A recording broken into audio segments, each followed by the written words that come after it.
No apagão, quase todo mundo fica no escuro, mas quem vende vela, gerador ou bateria pode ver a demanda aumentar. Isso não torna o apagão bom, mas revela uma coisa importante. Toda crise reorganiza quem perde, quem paga e quem ganha. Com a guerra, acontece algo parecido. Para quem tem navio preso dentro da zona de risco, a guerra vira atraso, custo, seguro caro, incerteza e prejuízo. Para quem tem um navio disponível fora do gargalo, a mesma guerra pode virar poder de barganha. Para quem compra combustível, ela vira inflação. Para quem vende energia, pode virar receita. Para quem precisa transportar carga, ela vira frete caro. Para quem tem capacidade disponível, ela pode virar oportunidade.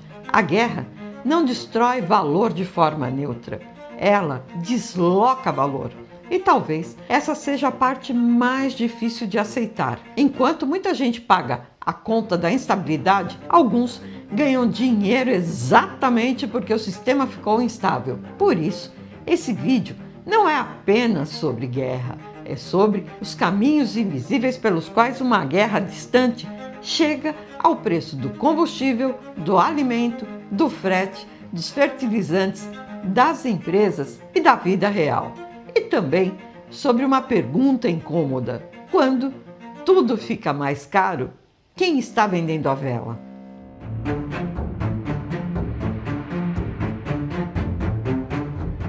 Este vídeo faz parte da série Competitividade no século XXI, em que eu analiso como energia, tecnologia, geopolítica, sustentabilidade e cadeias produtivas estão mudando a forma como empresas competem. E o tema de hoje mostra exatamente isso. Porque guerra não é apenas um assunto militar. Ela mexe com energia, transporte, seguros, alimentos, fertilizantes, contratos, fornecedores, inflação, margem e competitividade. E esse é o tipo de leitura que um profissional de sustentabilidade, estratégia ou consultoria precisa desenvolver. Não basta olhar para a notícia, é preciso entender o sistema por trás da notícia. É esse tipo de leitura que eu trabalho nos meus cursos e formações. Não para formar profissionais que apenas repetem siglas de ESG, mas para formar pessoas capazes de olhar para uma crise, uma cadeia produtiva, uma decisão empresarial ou uma mudança regulatória e entender onde está o risco, quem paga a conta, quem ganha poder e que decisão precisa ser tomada antes da próxima crise. O link dos meus cursos está na descrição. E já se inscreva no canal, porque aqui eu não analiso só o fato que aparece na manchete. Eu analiso o sistema que faz aquela manchete chegar até as empresas, até os produtos e até o seu bolso. Antes de continuar, me responda nos comentários. Quando uma guerra encarece tudo, quem você acha que ganha dinheiro? Empresas de petróleo, transportadoras, indústria de defesa, seguradoras, especuladoras? Ou ninguém ganha de verdade? Escreve aqui embaixo, porque a resposta revela muito sobre como a gente entende economia, crise e poder. Uma guerra não precisa chegar ao seu país para afetar a sua vida. Ela pode chegar por uma rota marítima, por um seguro mais caro, por uma carga atrasada, por um navio parado, por uma refinaria que precisa mudar fornecedor, por um fertilizante que fica mais caro, por uma empresa que aumenta preço porque o seu custo subiu. O mundo moderno parece digital, sofisticado e global, mas ele continua dependendo de coisas muito físicas: navios, portos, estreitos, canais, oleodutos, refinarias, armazéns, frotas, seguros e contratos. E quando uma dessas peças trava, o impacto não fica parado no lugar do conflito, ele viaja pela cadeia inteira. Foi isso que vimos em várias crises recentes.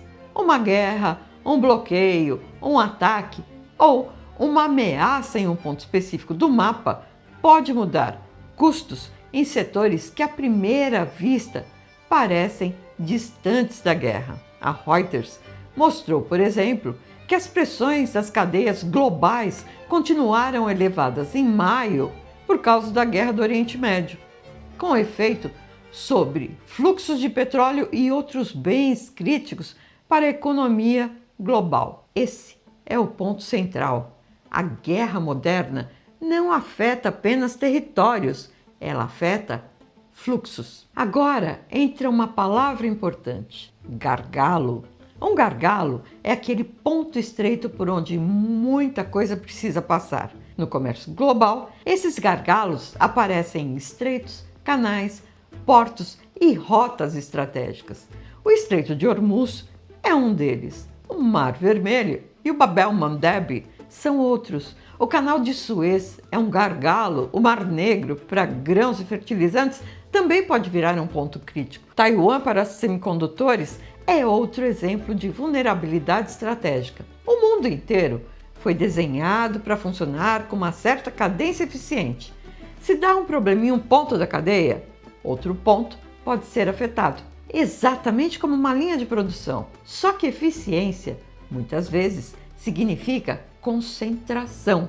Concentração de rotas, de fornecedores, de energia, de produção. Concentração de navios passando pelos mesmos pontos. Enquanto tudo funciona, isso parece inteligente. Mas, quando uma guerra ameaça um desses pontos, a eficiência vira fragilidade. E é aqui que a conversa muda de figura, porque a guerra não encarece tudo por mágica. Ela encarece porque mexe no sistema de circulação. Pensa na imagem de um navio preso dentro de uma zona de risco, como esses que estão presos lá em Hormuz. Ele tem carga, contrato, tripulação, prazo, seguro, tem custo diário, tem comprador esperando, tem porto esperando, mas ele não consegue sair com normalidade. A carga está ali, mas não circula. O navio existe, mas não está disponível. E no comércio global, disponibilidade é poder. A Lloyd's List reportou que cerca de 170 porta-containers, somando aproximadamente 450 mil TEU, estavam presos dentro de Hormuz com portos do Golfo, relatando paralisações e interrupções. E a Reuters também mostrou um fenômeno parecido no mercado de petroleiros. Cerca de 100 petroleiros permaneciam presos dentro do Golfo com carga a bordo, reduzindo a disponibilidade de embarcações. Ao mesmo tempo, o custo diário de contratação de tankers ligados à região quase dobrou, passando de 106,5 mil dólares para 190,5 mil dólares por dia em uma semana. E em alguns casos, grandes petroleiros chegaram a ganhos médios próximos de 470 mil dólares por dia. Lei da oferta e demanda. Essa é a parte que vale ouro para entender o vídeo. O navio preso perde valor operacional. O navio livre ganha valor de mercado. O mesmo conflito que cria prejuízo para uma empresa cria poder de barganha para outra. É o apagão e o vendedor de vela, só que em escala global. Agora, vamos abrir o mecanismo. Quando uma rota fica perigosa, várias coisas acontecem ao mesmo tempo. O seguro pode ficar mais caro, o navio pode precisar esperar, a viagem pode demorar mais, a carga pode ser desviada, o combustível consumido pode aumentar, o prazo de entrega pode piorar, a oferta de navios disponíveis pode cair. E quando existe menos navio disponível para a mesma quantidade de carga, o preço do frete sobe. Não é apenas geopolítica, é oferta e demanda em um sistema tensionado. Só que com um agravamento: o comércio global não tem muita folga. Uma empresa que depende de uma matéria-prima não pode simplesmente esperar por meses. Imagina uma indústria farmacêutica, uma indústria de cosméticos, uma indústria de plástico, esperando meses para chegar a matéria-prima que ela comprou. Uma refinaria precisa de petróleo, uma indústria precisa de insumo, um supermercado precisa de produto, uma transportadora precisa cumprir contrato. Uma companhia aérea precisa de combustível. Uma fábrica precisa manter a linha funcionando.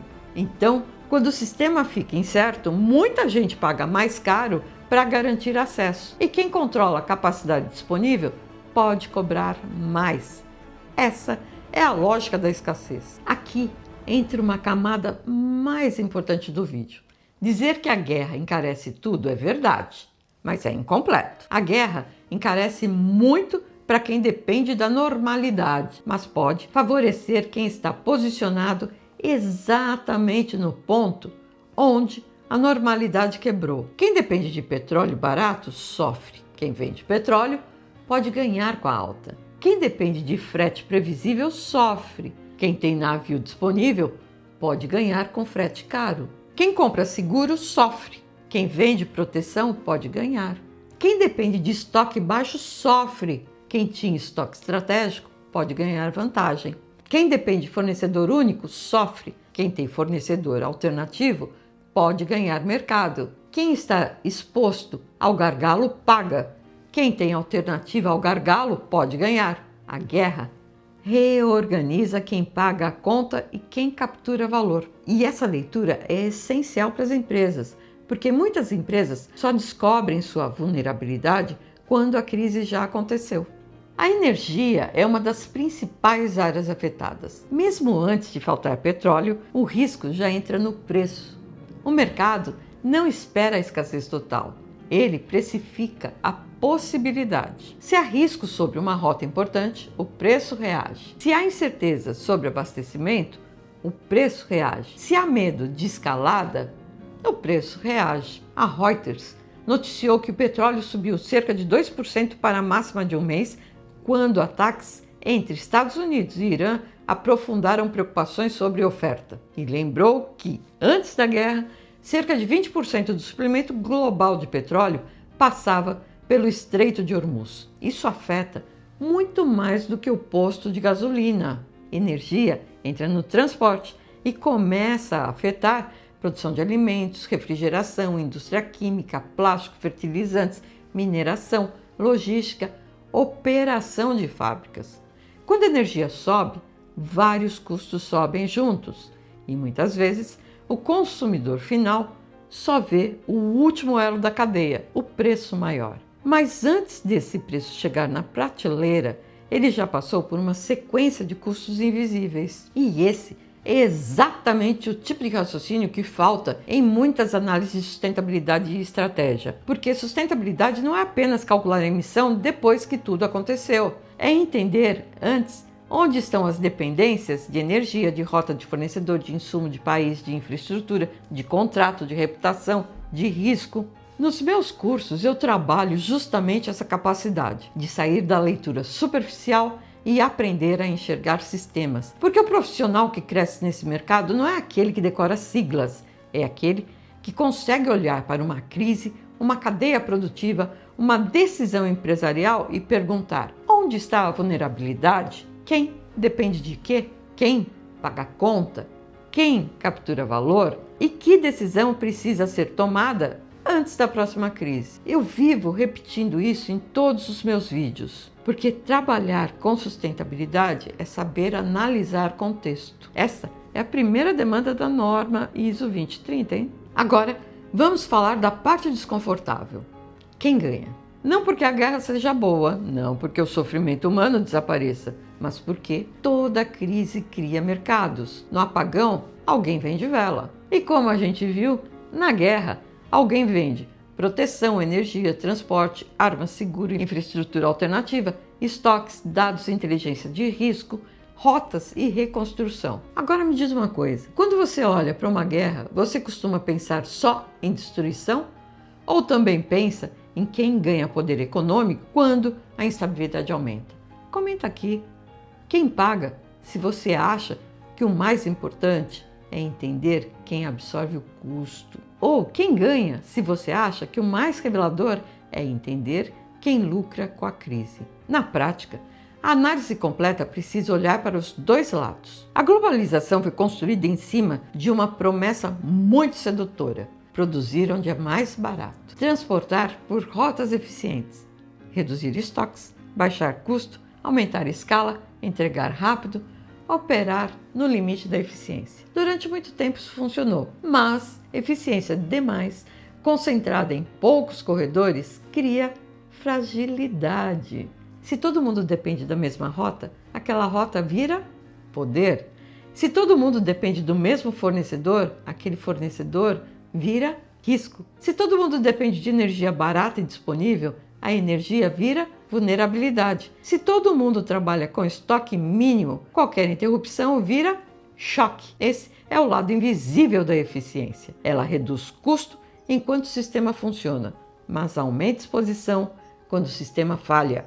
E a guerra revela exatamente isso. Ela mostra quais empresas construíram competitividade sobre bases frágeis. Aqui entra sustentabilidade de um jeito diferente. Não como discurso bonito, não como campanha, não como selo, mas como resiliência estratégica. Uma empresa que entende sustentabilidade de verdade precisa desenvolver um olhar holístico: energia, água, território, cadeia produtiva, fornecedores, logística, direitos humanos, risco geopolítico, dependência de insumos, emissões, custos futuros, licença social, continuidade operacional. Porque tudo isso define se a empresa consegue continuar operando quando o mundo fica instável. Sustentabilidade não é apenas reduzir impacto, também é entender a capacidade de uma empresa atravessar choques sem quebrar sua cadeia, sua margem, sua reputação e sua licença para operar. É por isso que geopolítica, energia e sustentabilidade estão cada vez mais conectadas. Não são conversas separadas, fazem parte do mesmo sistema. E aqui é importante deixar algo claro: falar que alguns ganham dinheiro com a guerra não significa tratar a guerra como oportunidade positiva, gente. Pelo amor de Deus. Guerra destrói vidas, infraestrutura, confiança e cidades, desloca pessoas, cria traumas, mas uma análise estratégica precisa conseguir olhar também para os incentivos econômicos, porque se existem setores que lucram com a instabilidade, então existe uma pergunta incômoda por trás disso: quem tem interesse na normalidade e quem tem interesse na emergência? Essa pergunta ajuda a entender por que alguns conflitos se prolongam, porque certas decisões parecem racionais para a sociedade, mas fazem sentido para determinados interesses econômicos. O objetivo aqui não é criar teoria conspiratória, é observar a estrutura. Crises não distribuem custo e benefício de forma igual. Gravem isso. Uma guerra distante pode encarecer tudo, mas não para todos. Para alguns, ela chega como combustível caro, frete caro, alimento caro, seguro caro, prazo incerto e margem menor. Para outros, ela chega com demanda, escassez, poder de barganha, contrato e oportunidade. É o apagão e o vendedor de vela. Só que em escala global, o navio preso gera prejuízo, o navio livre vira ativo escasso. A empresa dependente fica vulnerável, a empresa preparada ganha tempo. A guerra moderna não precisa atravessar fronteiras para chegar até você. Ela atravessa rotas, ela atravessa cadeias, atravessa contratos, atravessa preços. E quando chega, quase ninguém percebe que a origem estava em um ponto estreito do mapa. No fim, a grande lição não é apenas que a guerra encarece o mundo, é que ela revela quem construiu dependência, quem construiu vantagem e quem estava vendendo vela quando a luz apagou. Se este vídeo te ajudou a enxergar a guerra por trás dos preços, das empresas e das cadeias produtivas, se inscreve no canal e compartilha com alguém que ainda acha que geopolítica é um assunto distante. E comenta aqui: quando tudo fica mais caro, quem você acha que está vendendo vela? O link dos meus cursos está na descrição. Beijos e até o nosso próximo vídeo.